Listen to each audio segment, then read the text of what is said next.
Olá, eu sou o professor Henrique Dias Sobral Silva, o seu professor da disciplina de Didática e suas tecnologias aqui na Faculdade Única.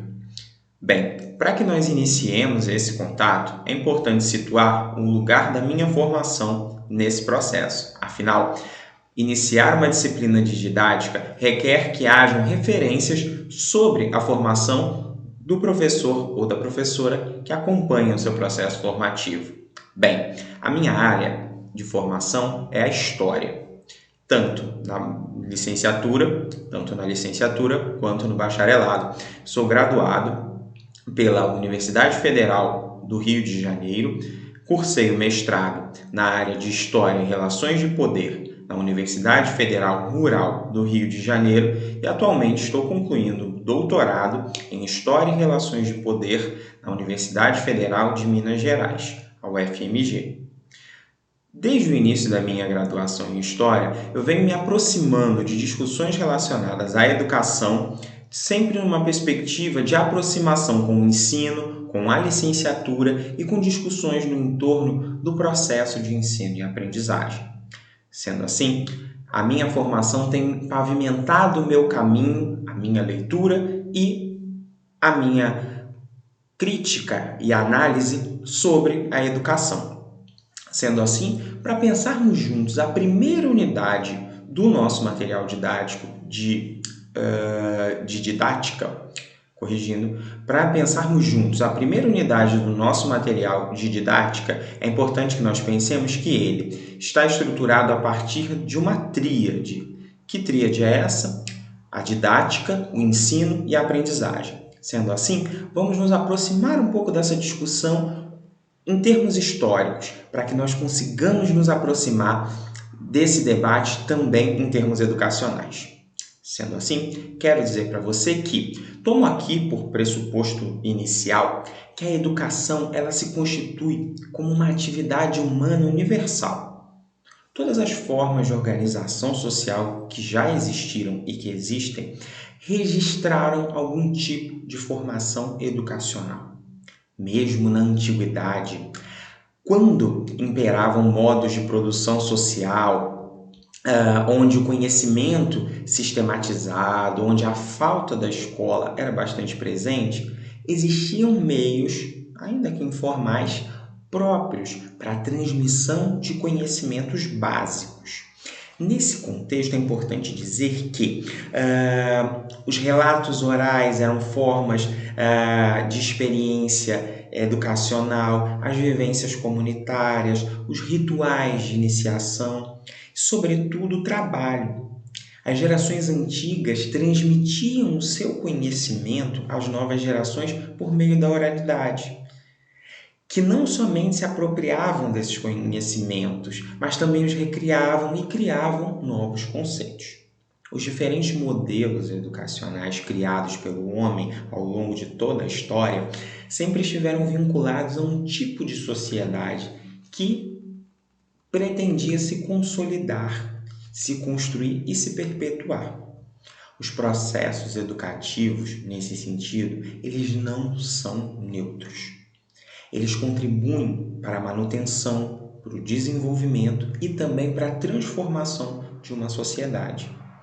Cumpre ressaltar aqui que o modelo de sociedade ele é sempre o resultado de permanentes disputas de projetos de sociedade e de narrativas, em que um projeto de sociedade dominante acaba por se consolidar.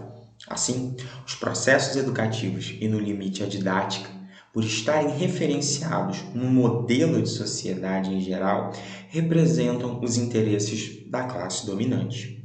No Brasil, logicamente, isso não foi diferente.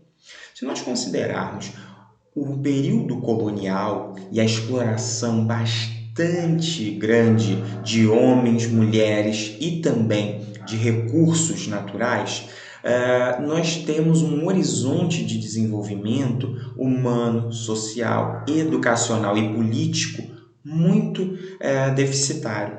Mesmo assim, após a independência do país, o Brasil continuou sendo alvo de constantes avanços de portugueses, ingleses e diversos outros países europeus que ainda pretendiam a exploração de suas matérias-primas e a exportação delas a custo muito baixo em termos econômicos, mas a custo muito alto em termos de recursos humanos. Esse cenário da exploração, ele vem acompanhado da experiência da escravidão e de uma série de elementos que fragilizaram a possibilidade de expansão da educação no nosso país. A meta da educação básica para todos, ela chega muito tardiamente no Brasil. Essa discussão ela só vai começar a se processar a partir da década de 1960.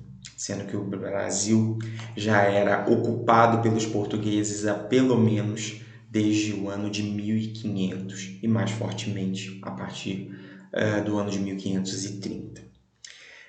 E com essa discussão bem recente, pode-se dizer, sobre a educação básica, é importante dizer que naquele período, na década de 1960, ela não se tratava de oferecer às classes populares o mesmo tipo de escolaridade destinado à minoria dominante. Pretendia-se que fosse estruturada uma escola dos privilegiados, ou seja, uma escola para a erudição e uma escola para as classes trabalhadoras, pautada na dinâmica do trabalho. Diferentemente disso, o objetivo da escola pensada para o povo deveria ser a ideia dessa escola da instrução elementar, capaz de introduzir o trabalhador na indústria e no comércio.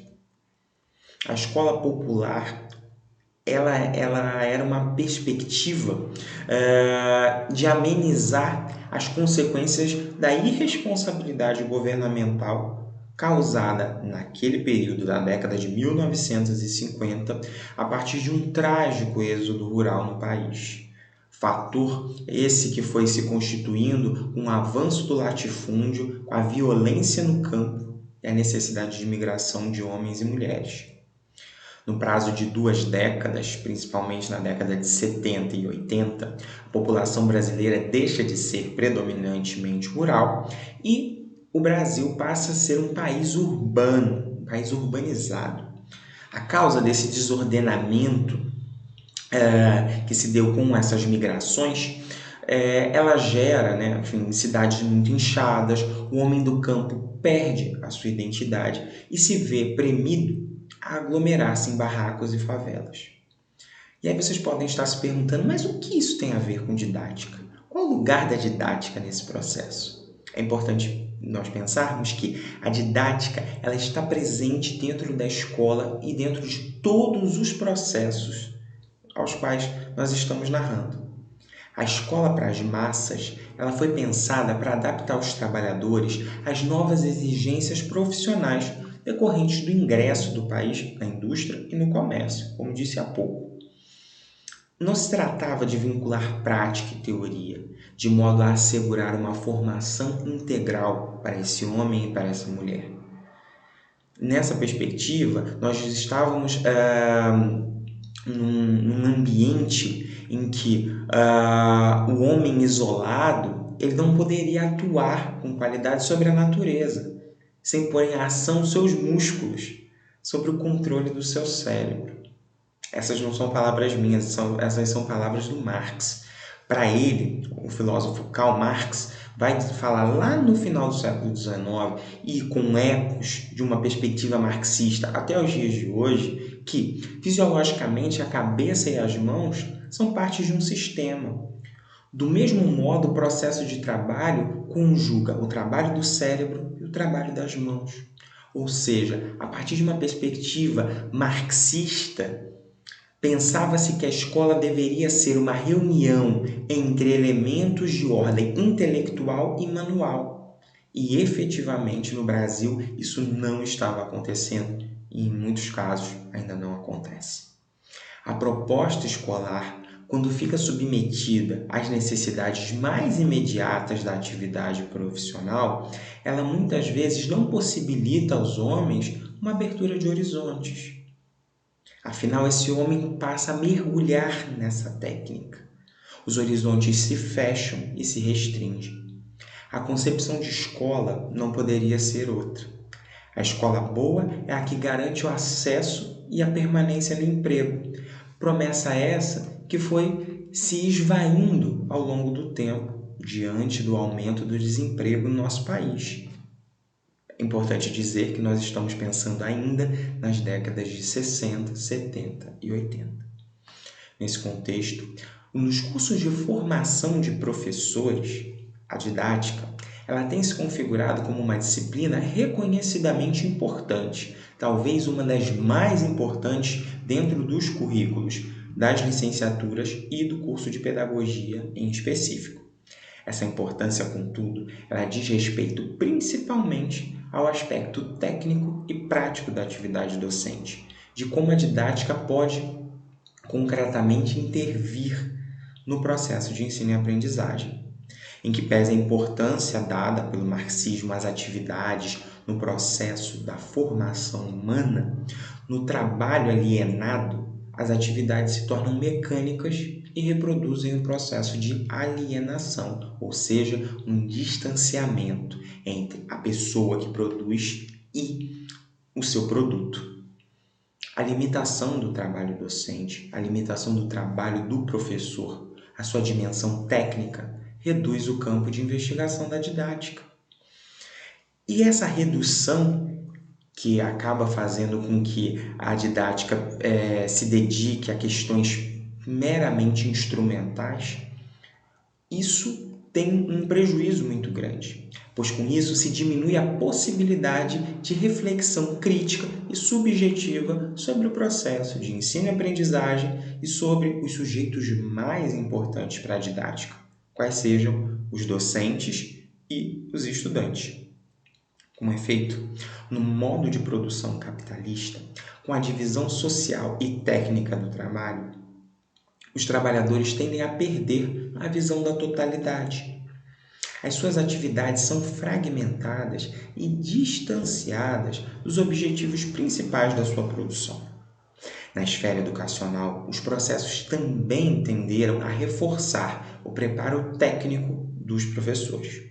Assim, eles estão cada vez mais inseridos no processo de produção e acabam por perder a sua autonomia e, tal como diversos outros trabalhadores, eles tendem a tornar o modelo de sociedade e de escolas dominantes como sendo os seus próprios modelos.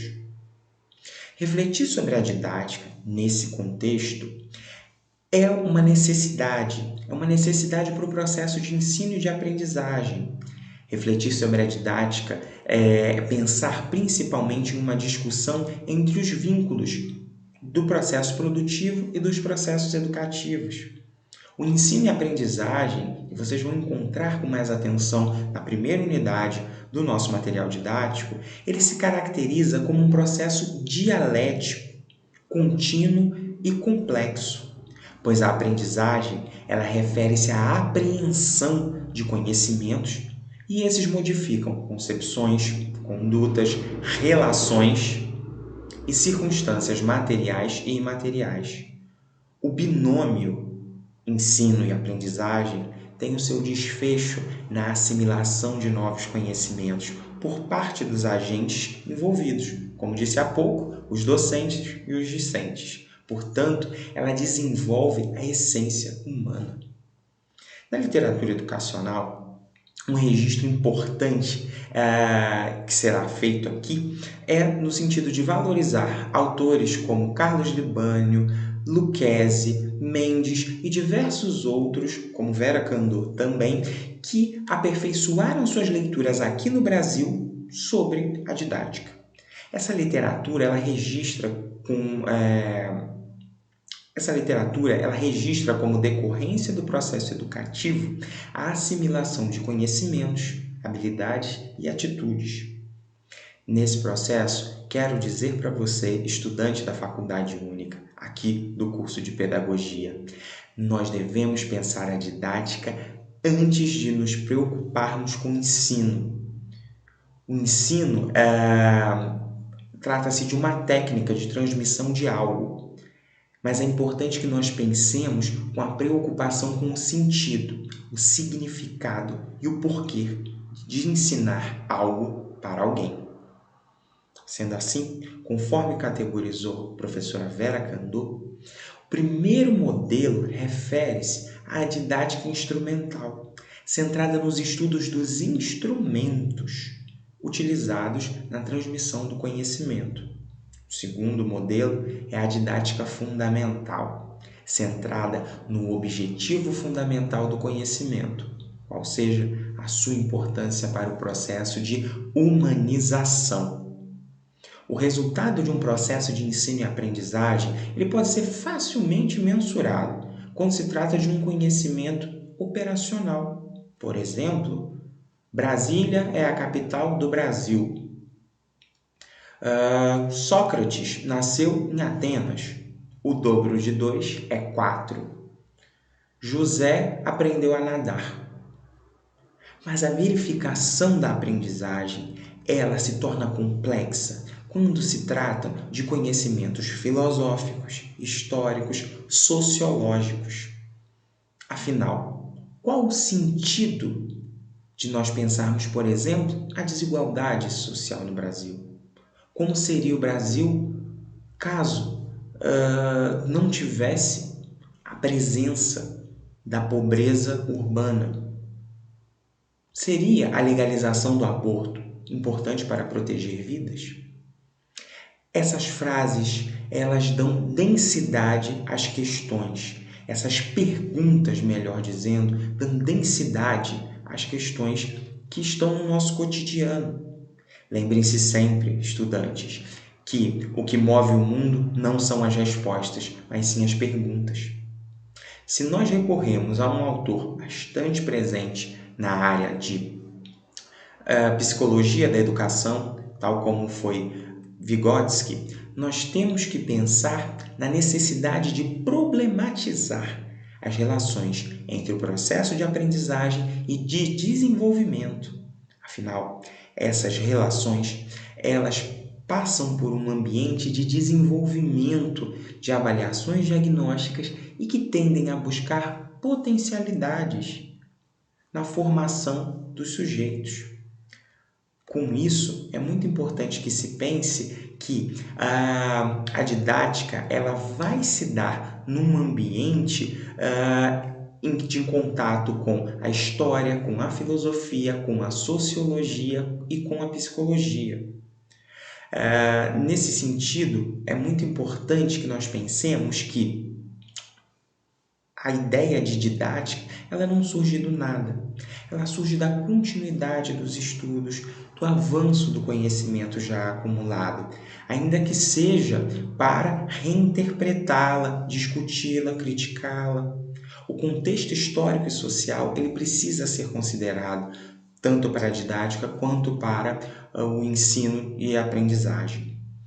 A intencionalidade ela deve marcar o trabalho do professor, a definição dos objetivos, seja em qual ambiente, em qual modalidade de ensino esse educador estiver. Existem características próprias, objetivos, que vão demandar métodos específicos. Tal como já disse anteriormente, o conhecimento ele não é neutro. A sua reprodução, apropriação e produção se dão em função de necessidades relativas à perpetuação da espécie humana e, principalmente, de projetos em disputa.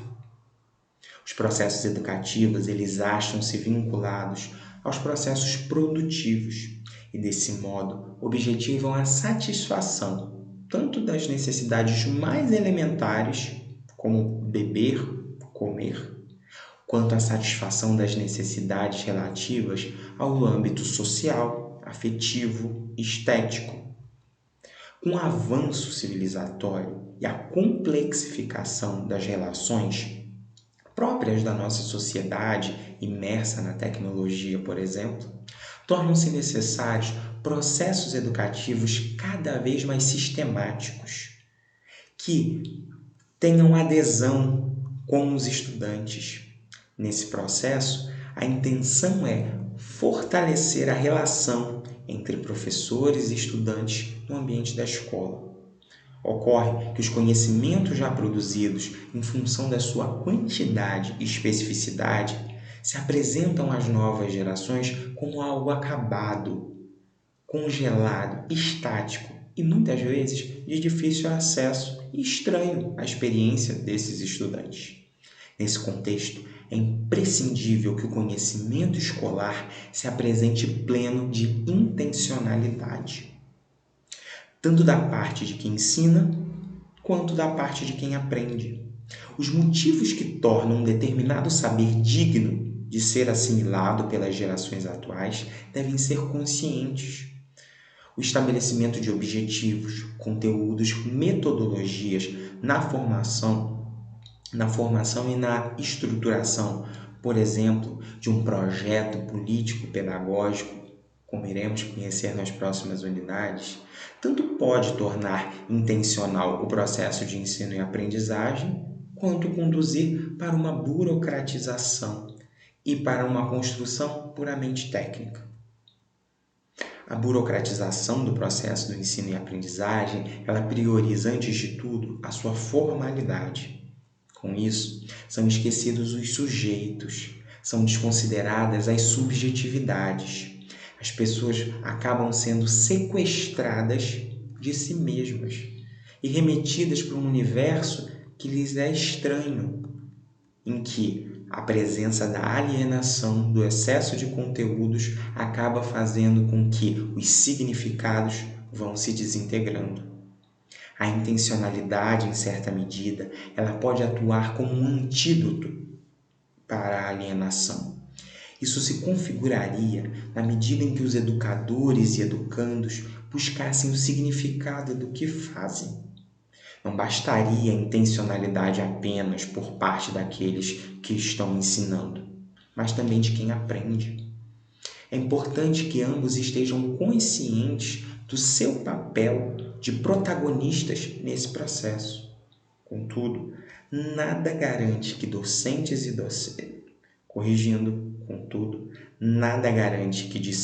docentes superem mecanismos de alienação, apenas por se projetarem ou apenas por desejarem superar. Por um lado, pode ocorrer deles elegerem para estudo algo destituído de sentido para ambos. Pensemos, por exemplo, no porquê estudar Revolução Gloriosa. Por outro lado, a alienação na sociedade capitalista é um dado objetivo e que está bastante arraigada na nossa sociedade, e não será a educação escolar unilateralmente capaz de superar essa alienação.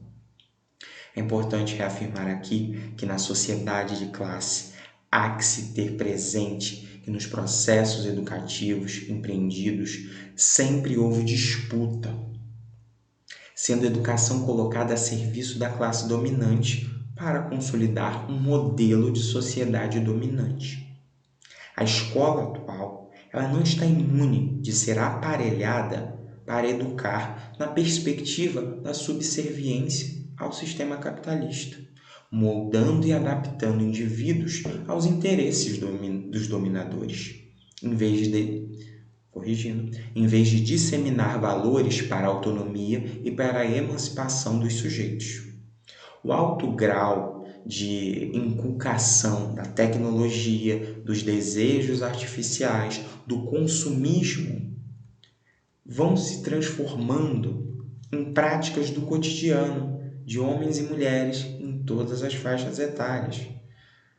É importante dizer que a educação ela segue a dinâmica desse processo, mas a resistência de professores e educandos deve partir de uma perspectiva de conscientização e de reflexão. Utilizar a ciência no entorno da formação para a autonomia é muito importante. É uma opção didática e politicamente referenciada. Na educação, o despertar do desejo e o usufruto do prazer resultam do comprometimento e do envolvimento dos sujeitos em projetos autonomamente escolhidos. Não cabe a promessa de prazer imediato, como se fosse possível encontrar uma formação ali na esquina. Ao contrário, há sim uma satisfação no encontro com a essência humana e não só com a aparência. Diante desse debate, quero dizer para vocês, vamos juntos aprender mais sobre ensino, aprendizagem e sobre didática. Esse é o objetivo das nossas videoaulas, é esse o assunto que nós iremos construir ao longo dessas videoaulas. Por isso, quero reforçar para você, não fique só com os conteúdos e com as perspectivas que estão registradas aqui. Visite também a minha biblioteca, visite o material didático que está à sua disposição nessa disciplina, vasculhe sites de busca como o Google Acadêmico, não é o Google comum, a plataforma Scielo, SCIELO, dentre outras plataformas que podem colaborar com artigos, teses, dissertações e uma série de trabalhos que vai auxiliar você a expandir seus horizontes. Te vejo na próxima videoaula.